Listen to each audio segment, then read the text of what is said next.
Sir बहुत शुक्रिया आपका समय देने के लिए। स्वागत है आपका 18 हाउस। सर जहां पर भी कैपिटल लगा हुआ है ना, उसकी कहानी बड़ी इंटरेस्टिंग लग रही है बाजार में, चाहे कैपिटल मार्केट वाली थीम हो या फिर कैपिटल गुड्स वाली। कैपिटल गुड्स में आपको लगता है सर कि जो मोमेंटम हम देख रहे हैं अभी ये थमेगा नहीं, और जिस तरह से कैपेक्स मजबूत है प्राइवेट और सरकारी दोनों, अभी ये शेयर और चलने वाले हैं? तो I think very good discussion Abhishek. सबसे पहले तो, और आपने जो पर्टिनेंट पॉइंट्स और इन्फॉर्मेशन जो रखी है सामने व्यूअर्स के सामने, बहुत काफी अहम रखती है वो इन्फॉर्मेशन। मेरा ऐसा मानना है कि जो आज की तारीख के अंदर एक सबसे सुरक्षित जगह जिसको हम बोलते हैं इन्वेस्टमेंट करने की, वो पावर और पावर एंसिलरी के साथ में जुड़े हुए जो भी बिजनेसेस है वो उनके साथ में आई थिंक एक सुरक्षित जगह है। तो most of the funds today they are following this theme. Because they are following this theme, तो ज्यादातर आपको यहाँ पे फंड्स का बाइंग के हिसाब से ये कंपनी के दाम शूट अप होते दिख रहे हैं, और because of that I think your valuations are also going in a systematically upside manner. तो ज्यादातर मैं ऐसा समझता हूँ कि फंडामेंटल जो आपने बताया वो सही है, बट मार्केट के अंदर आई थिंक पार्टिसिपेशन ज्यादातर ये सेक्टर की तरफ होना संभवित था और हो रहा है। तो ये हिसाब से मार्केट के अंदर शेयर के दाम बढ़े, वैल्यूएशन महंगे हुए, तो एक उसका पहला रैशनल हो गया। नाउ द सेकंड पार्ट जो इसका आपका क्वेश्चन था, overall I think business environment remains absolutely very convincing and conducive, इसमें कोई दो राय नहीं है। क्योंकि अगले 5 साल का भी रोड मैप आप देखो तो most of the capital goods companies, particularly within that the companies which are with the power and power utilities business के साथ में जो जुड़ी हुई है कंपनियां, उनके लिए आई थिंक काफी हद तक मार्केट के अंदर एक एक्सपेक्टेशन बना है कि they will be moving faster compare to others. तो I think that is point I think which we are driving here. मैं ऐसा समझता हूँ कि इंडिविजुअल कंपनीज के ऊपर ज्यादा ध्यान देना जरूरी बनता है, ना कि आपको ओवरऑल पूरा सेक्टर को बाय करना है, but individual companies with in this sector I think they look relatively more interesting from the investment perspective. तो उसके ऊपर ध्यान ज्यादा देना पड़ेगा।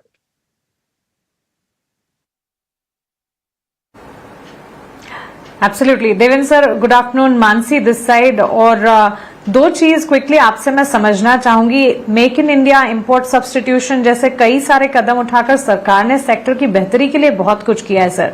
सो सरकार का इंफ्रा और केपिक्स पुश, क्या ये मल्टी ईयर सुपर साइकिल की शुरुआत है? और साथ ही अगर इन सेगमेंट्स को भी और ज्यादा डाइसेक्ट करें, रेलवे, डिफेंस, पावर और डेटा सेंटर डिमांड, इनमें से कौन सा सेगमेंट आने वाले 3 से 5 साल में सबसे बड़ा ग्रोथ ड्राइवर आपके हिसाब से बनेगा? So again, Mansi, very pertinent question. मैं ऐसा समझता हूँ कि आई थिंक इसके अंदर एक या दूसरे को हम लोग प्रायोरिटी नहीं दे सकते, क्योंकि it's overall investment programme that government of India is doing. करीबन 11.5 लाख करोड़ का जो एक्सपेंडिचर प्रोग्राम है इंफ्रास्ट्रक्चर बिल्ड करने के लिए, उनके अंदर ये सब सब्जेक्ट समावेश हो जाते हैं। And majority of this particular money is, as I said, I think largely related to power and power utility businesses.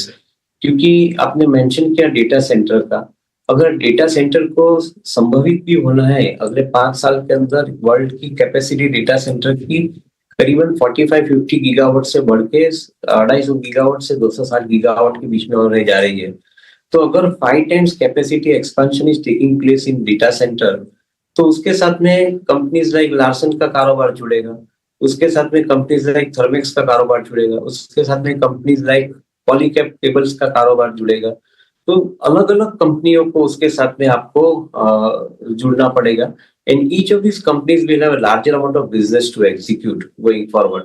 तो शायद आप कोई एक सेक्टर को ज्यादा प्रेफरेंस नहीं दे सकते हो, आपको इंडिविजुअल कंपनी ढूंढनी पड़ेगी। Similarly, I can explain this a particular answer by way of I think putting across one railway जिसकी आपने बात की, या डिफेंस जिसकी आपने बात की, या mining which you may want to talk about. So maybe I think each of these particular areas उसके अंदर इंडिविजुअल कंपनी के साथ में बात करनी पड़ेगी। मुझे ऐसा लगता है कि I think some of these companies which are likely to be beneficiary, उनके लिए I think समय अच्छा जा रहा है। Maybe if I have to put across one particular subject before you जिसकी शायद चर्चा करनी जरूरी बनती है, I think power distribution and transmission segment जो है उसको सबसे बड़ा फायदा होने वाला है हमारे व्यू पॉइंट से। क्योंकि एक तरफ आप रिन्यूएबल सोर्स में से पावर बनाते हो, सोलर है, विंड है, बायोगैस है, अभी स्मॉल न्यूक्लियर पावर प्लांट्स है, या ग्रीन हाइड्रोजन जिसकी हम बात कर रहे हैं, उनमें से जो पावर निकलेगा और जो थर्मल पावर, हाइड्रो पावर जो भी आज की तारीख में आई थिंक हम प्रोड्यूस कर रहे हैं, वो पावर को आपको ट्रांसमिट करना है, तो you will be requiring the companies which are having the specialisation in the business of transmitting this power. So वहां पे आपको शायद Siemens, ABB, Hitachi energy, Siemens energy, G T N D kind of companies को मिलेगी। But more important जो कंपनियां transmission कर रही है, जैसे companies like Adani Energy Solution, Power Grid, those kind of companies are basically involved in transmission. They are going to be evacuating the power from the generating source and transferring this power to the last mile. So मैं ऐसा समझता हूँ कि I think वहाँ पे कभी opportunity अच्छी मिलनी जानी चाहिए. Some of the large investors probably may want to choose that particular area as well. ऐसा मेरा मानना है. बहुत ही कुछ इंटरेस्टिंग पॉइंट सर आपने दिए हैं कि डेटा सेंटर की जो वैल्यू चेन में जो कंपनीज आती हैं उन पर फोकस करना चाहिए, और पावर में जो टीएनडी वाली कंपनी है यानी कि ट्रांसमिशन एंड डिस्ट्रीब्यूशन वाली कंपनीज हैं उनमें मौके तलाशने चाहिए और वहां पर शायद फेयर वैल्यू मिल सकता है। देवेंद्र सर, एक सवाल और मेरा ये है कि पहले एग्जीक्यूशन के चैलेंजेस काफी होते थे कि ऑर्डर बुक तो दिख जाती थी बड़ी, बट एग्जीक्यूशन के चैलेंज होने से फिर बैलेंस शीट में रिफ्लेक्ट नहीं हो पाता था मामला। ये जो चुनौती थी कितनी दूर हुई है सर, एक तो आप ये जवाब दीजिए, और दूसरी चीज कि लिस्ट लंबी है कैपिटल गुड स्टॉक्स की, अगर हमें 3 शेयर चुनने हो, 3 या 4, तो आपके हिसाब से पसंदीदा वो शेयर कौन से हैं जहां पर वैल्यूएशन का कंफर्ट अभी भी है? वैल्यूएशन का कंफर्ट नहीं है, वो हकीकत है, because I think most of the companies are quoting at a premium today and they are justifiably quoting at a premium. But market कभी कभी बीच में अपॉर्चुनिटी आपको जरूर देता है। जैसे रिसेंटली वॉर के रिलेटेड जो सिचुएशन हुई थी, उसके अंदर 1 मंथ के अंदर मार्केट ने काफी हद तक अपॉर्चुनिटी नीचे के लेवल पे दी थी। जब भी सीमेंस एनर्जी जैसी कंपनी के दाम 3200 3300 के आसपास हुआ करते थे, तभी हम बताते थे इन्वेस्टर को कि अगर मार्केट में कोई कारण सर 2500 2700 के बीच में दाम आते हैं तो that would be a grab opportunity. Otherwise 3200 3300 के प्रो प्रीमियम वैल्यूएशन कोट करते थे। Similarly today also some of the companies have actually scaled up, but कोई कारण से दाम नीचे आते हैं मार्केट के अंदर, so that would be a grab opportunity। मैं नहीं मानता हूँ बहुत लंबे दाम घटेंगे, बट फिर भी आपको 10 से 20% का भी फायदा मिलता है अगर कोई कारण से मार्केट के अंदर फॉल आता है, तो आई थिंक उसके ऊपर आपको ध्यान देना चाहिए।